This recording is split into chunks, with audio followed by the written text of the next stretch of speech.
भारत पर टैरिफ लगाकर पछता रहे ट्रंप ने हमास के लिए जारी की आखिरी चेतावनी। ट्रंप के एडवाइजर को मस्क का करारा जवाब। जापानी पीएम इशिवा शिगेरू ने दिया इस्तीफा। नेपाल में सोशल मीडिया पाबंदी पर मचा बवाल। इजरायल ने हमास को दी अंतिम चेतावनी। नमस्कार, मेरा नाम है शालिनी और आप देख रहे हैं द न्यूज़ 15। स्वागत है आपका हमारे खास प्रोग्राम दुनिया के हालचाल में। चलिए नजर डालते हैं इन बड़ी खबरों पर विस्तार से। अमेरिका के राष्ट्रपति डोनाल्ड ट्रंप ने भारत के खिलाफ सख्त रुख अपनाया था, जिसमें रूस से तेल खरीदने के लिए भारत पर 50% टैरिफ लगाया गया। लेकिन भारत ने इस दबाव के सामने झुकने से इनकार कर दिया। अब ट्रंप ने अपने रवैये में नरमी दिखाई है। पूर्व भारतीय राजनयिक केपी फेवियन ने कहा कि ट्रंप को लगने लगा है कि उनकी टैरिफ नीति से कोई खास असर नहीं हुआ। फेवियन के मुताबिक ट्रंप के हाल ही में भारत अमेरिका संबंधों को बेहद खास बताया और प्रधानमंत्री नरेंद्र मोदी के साथ अपनी दोस्ती को भी रेखांकित किया। मोदी ने भी इसका जवाब देते हुए कहा कि ये दोस्ती दोनों तरफ से है, लेकिन फेवियन ने कहा कि इसका मतलब ये नहीं है कि टैरिफ जल्द खत्म होगा। उन्होंने इसे ट्रंप टैरिफ कहा, जो बिना ठोस आधार के लगाए गए हैं। फेवियन ने आगे बताया कि ट्रंप को अब समझ आ रहा है कि भारत उनके दबाव में नहीं आएगा। भारत एक सभ्य देश है जो सभी के साथ दोस्ती और व्यापार करना चाहता है, लेकिन कोई उस पर हुक्म नहीं चला सकता। भारत अपनी स्वतंत्रता और हितों की रक्षा करने में सक्षम है। वहीं गाजा पट्टी में इजरायल और हमास के बीच करीब 2 साल से जंग चल रही है। ये जंग 7 अक्टूबर 2023 को हमास के इजरायल पर हमले से शुरू हुई थी। इस हमले में हमास ने 1000 से ज्यादा लोगों को मारा और सैकड़ों को बंधक बनाकर गाजा ले गए।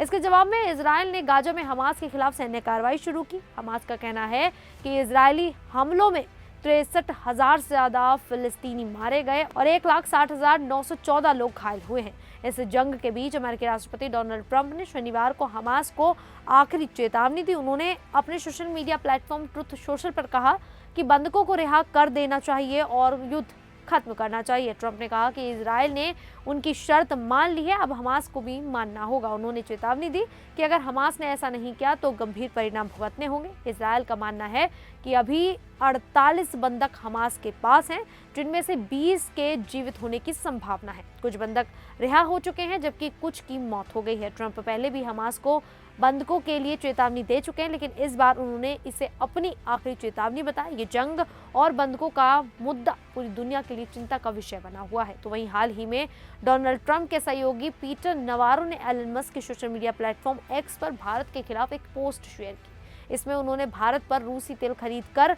मुनाफा कमाने और अमेरिकी नौकरियां छीनने पर आरोप लगाया। नवारो ने कहा कि भारत के ऊंचे टैरिफ की वजह से अमेरिकी नौकरियां जा रही हैं और रूसी तेल खरीदने से रूस की युद्ध मशीन को मदद मिलती है। एक्स की कम्युनिटी नोट्स ने नवारो के दावों की फैक्ट चेकिंग की और बताया कि भारत रूस से तेल अपनी ऊर्जा जरूरतों के लिए खरीदता है, न कि मुनाफे के लिए। ये किसी प्रतिबंध का उल्लंघन भी नहीं करता।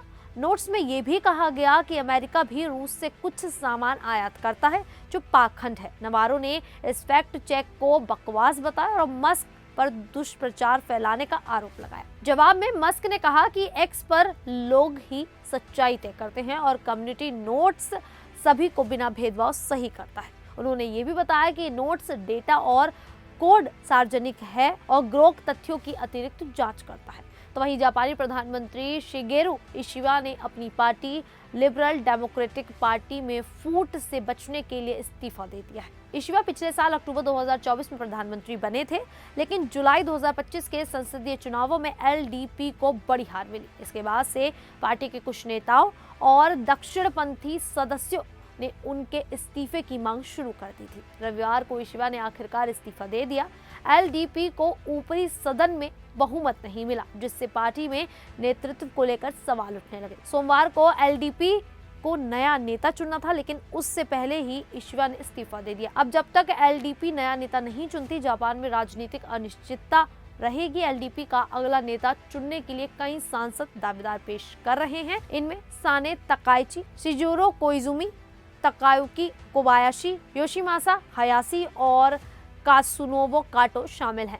नए नेता को संसद में वोट के जरिए प्रधानमंत्री बनना होगा। हालांकि एलडीपी गठबंधन के पास निचले सदन में सबसे ज्यादा सीटें हैं, लेकिन बहुमत नहीं है, इसीलिए जीत की गारंटी नहीं है। नए नेता की पहली जिम्मेदारी गठबंधन के लिए समर्थन जुटाना होगा। तो वहीं नेपाल की राजधानी काठमांडू में हजारों युवा, खासकर जेनजी, सड़कों पर विरोध प्रदर्शन कर रहे हैं। ये लोग सरकार के 26 सोशल मीडिया प्लेटफॉर्म जैसे फेसबुक, ट्विटर, व्हाट्सएप और यूट्यूब पर लगाए गए बैन के खिलाफ हैं। इसके साथ ही भ्रष्टाचार का मुद्दा भी जोर पकड़ रहा है। प्रदर्शनकारी इतने गुस्से में हैं कि कुछ ने संसद भवन परिसर में घुसकर तोड़फोड़ की। पुलिस ने इन्हें रोकने के लिए पानी की बौछार और आंसू गैस का इस्तेमाल किया, लेकिन भीड़ ने बैरिकेड्स तोड़ दिए और नारे लगाए।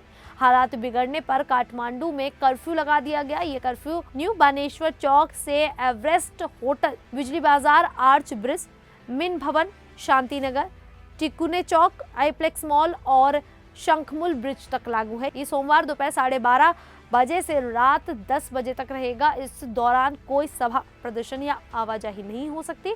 सरकार का कहना है कि सोशल मीडिया कंपनियों को नेपाल में ऑफिस खोलना होगा और पंजीकरण कराना होगा, तभी बैन हटेगा। अभी सिर्फ टिकटॉक, बाइवर और कुछ अन्य ने पंजीकरण कराया है। ये जेनजी रिवॉल्यूशन अब पूरे नेपाल में फैल रहा है। तो वहीं इजराइल के रक्षा मंत्री इजराइल काट्ज ने हमास को आखिरी चेतावनी दी है। उन्होंने कहा कि अगर हमास ने बंधकों को रिहा नहीं किया और हथियार नहीं डाले तो गाजा तबाह हो जाएगा। काट्ज ने बताया कि इजरायली सेना गाजा पर बड़े हमले की तैयारी कर रही है। इस बीच इजराइल के हमलों से लगभग 10 लाख फिलिस्तीनी गाजा छोड़कर भागने को मजबूर हुए हैं। अमेरिकी राष्ट्रपति डोनाल्ड ट्रंप ने कहा कि इजराइल ने उनकी सीजफायर और बंधक रिहाई की योजना मान ली है। उन्होंने हमास को चेतावनी दी कि वह उनकी शर्तें मान ले, वरना नतीजे भुगतने होंगे। जवाब में हमास ने कहा कि वह सभी बंधकों की रिहाई पर बातचीत के लिए तैयार है, लेकिन इसके बदले युद्ध खत्म हो, इजरायली सेना गाजा से हटे और गाजा चलाने के लिए स्वतंत्र फिलिस्तीनी कमेटी बने। इजराइल लगभग हर दिन गाजा की ऊंची इमारतों पर हमले कर रहा है। दावा है कि इसका इस्तेमाल हमास करता है।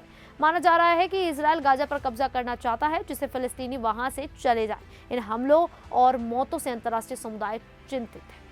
खैर, इस पूरे मुद्दे को लेकर आप लोगों की क्या राय है, आप हमें कमेंट करके जरूर बताइएगा। अभी के लिए इतना ही, फिर हाजिर होंगे ऐसी ही देश और दुनिया से जुड़ी बड़ी खबरों के साथ। तब तक के लिए देखते रहिए द न्यूज़ 15।